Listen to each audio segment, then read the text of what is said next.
I'm writing and recording this on November 9th, 2016, and just a few hours ago, election results revealed that Donald Trump won the election with 279 electoral votes to Clinton's 218. I want to share a few ideas with you as our nation turns from the competition of the election to the task ahead of repair on the path moving forward into a bright future. It's important that we step forward with concerted vision and roll up our sleeves as one people, one nation.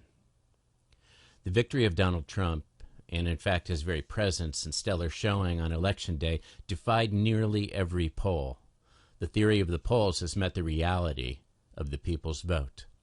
President-elect Trump is the winner, but this day the entire nation, we the people, have been empowered and given a second chance to reclaim our vision, our power, and affirm our native rights.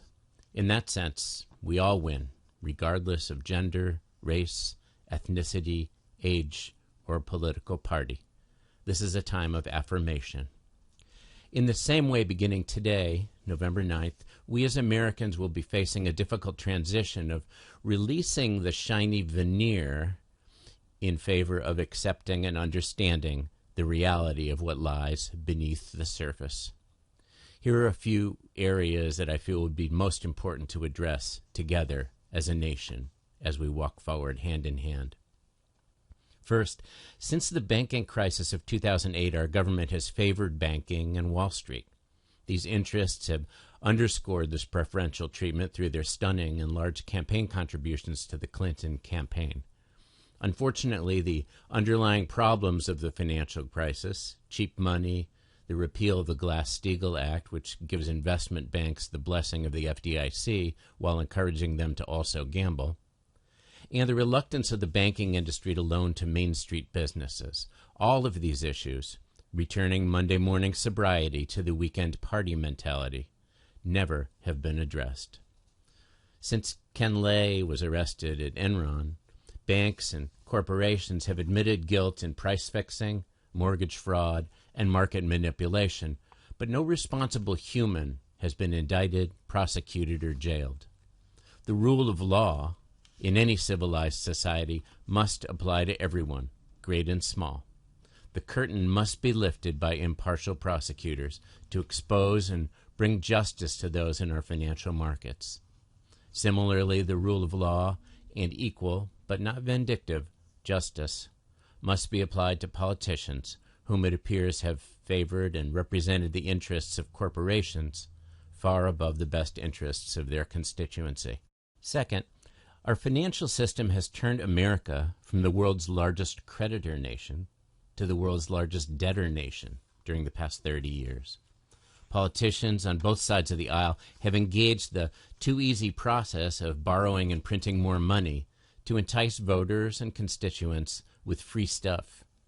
Entitlements have soared, and it's been a huge disservice to all of our citizens to expect the teat of government handouts to always be full and omnipresent.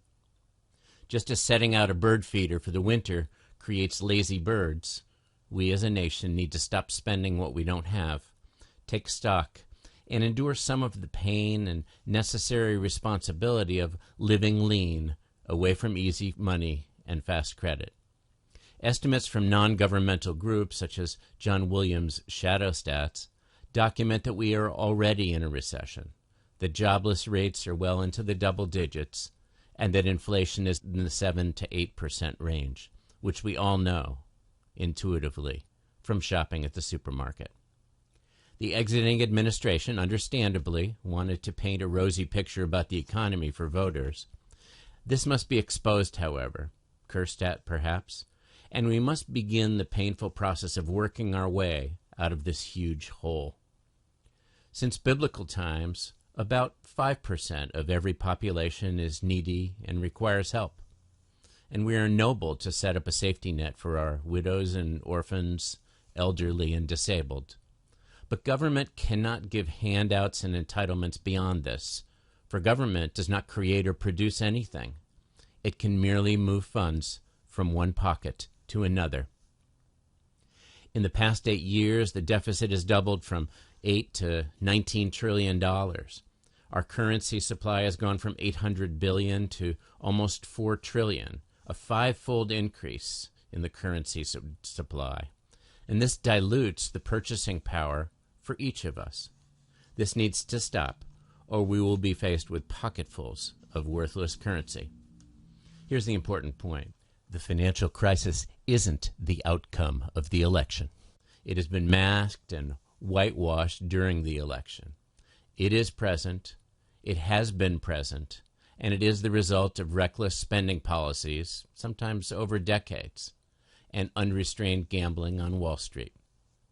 What will be revealed is the unrepaired, festering legacy of the 2008 housing banking crisis, which was left to fester and metastasize unchecked. Third, back to the basics. It's the role of government to protect the right of each citizen, rights issued from the Creator.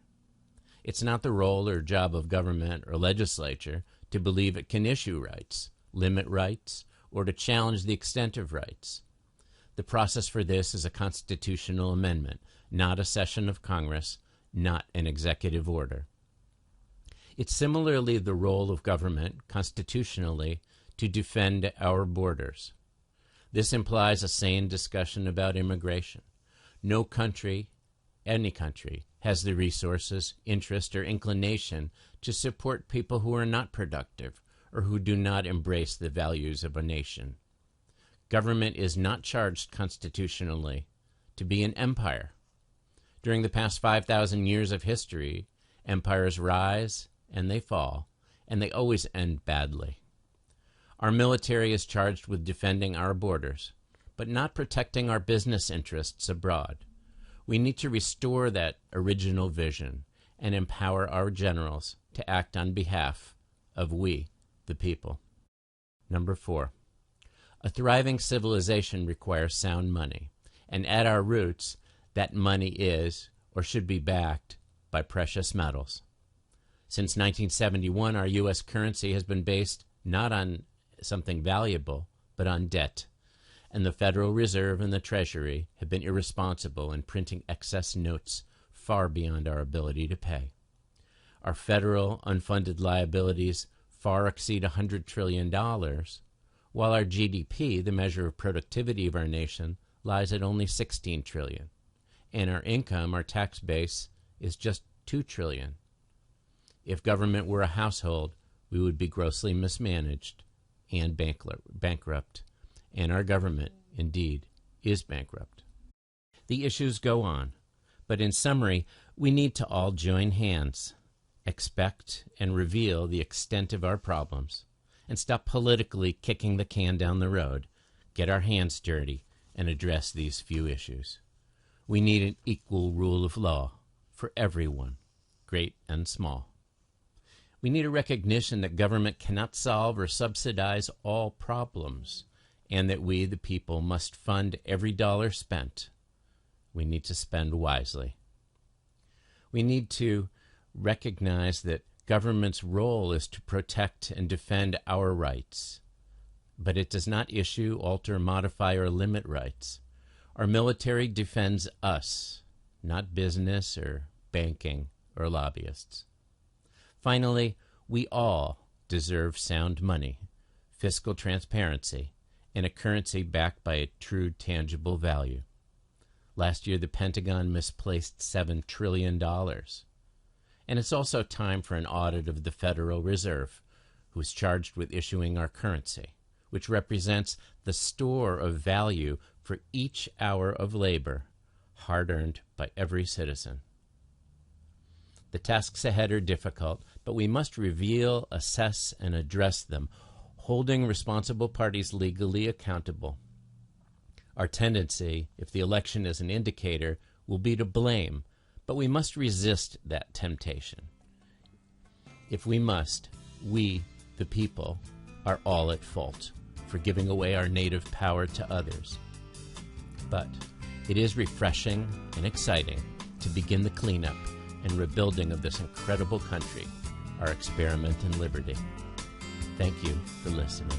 May God bless America, our people, and give our leaders strength and wisdom and integrity.